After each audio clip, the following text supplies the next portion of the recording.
வெளிநாடுகளில் வேலை பார்த்து தாயகத்திற்கு பணம் அனுப்பும் இந்தியர்களில் மகாராஷ்டிரா மாநிலத்தை சேர்ந்தவர்கள் முதலிடத்திலும் கேரளாவை சேர்ந்தவர்கள் இரண்டாம் இடத்திலும் உள்ளனர். வெளிநாடுகளில் வேலை பார்க்கும் இந்தியர்கள் தாய்நாட்டிற்கு பணம் அனுப்புவது பற்றிய புள்ளி விவரங்களை ரிசர்வ் வங்கி வெளியிட்டுள்ளது.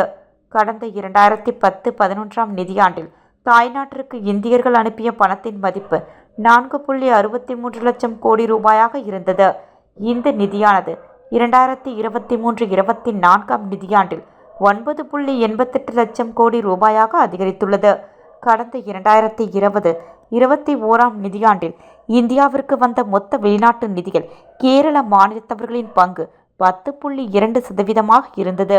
கோவிட் தொற்று காரணமாக வெளிநாட்டில் வேலை பார்த்தவர்கள் நிறைய பேர் தாய்நாடு திரும்பி வந்த நிலையில் பணவரவு குறைந்தது. அடுத்தடுத்த ஆண்டுகளில் இயல்பு நிலை திரும்ப வருகிறது. இதனால் கேரள மாநிலத்தின் வெளிநாட்டு பணவரவு சதவீதம் தொடர்ந்து அதிகரித்த வண்ணம் உள்ளது.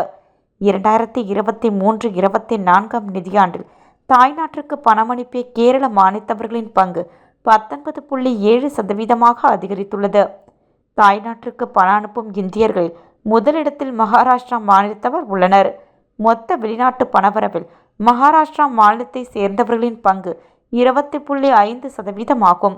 கேரளா 19.7% பணவரவுடன் இரண்டாம் இடம், தமிழகம் 10.4% பணவரவுடன் மூன்றாம் இடம், தெலுங்கானா 8.1% நான்காம் இடம், கர்நாடகா 7.7% பணவரவுடன் ஐந்தாம் இடத்தில் உள்ளன. அதேபோல எந்தெந்த நாடுகளிலிருந்து எப்படி வேலை பார்க்கும் இந்தியர்கள் பணம் அனுப்புகின்றனர், மொத்த பணவரவில் அது எத்தனை சதவீதம் என்ற விபரத்தை ரிசர்வ் வங்கி வெளியிட்டுள்ளது.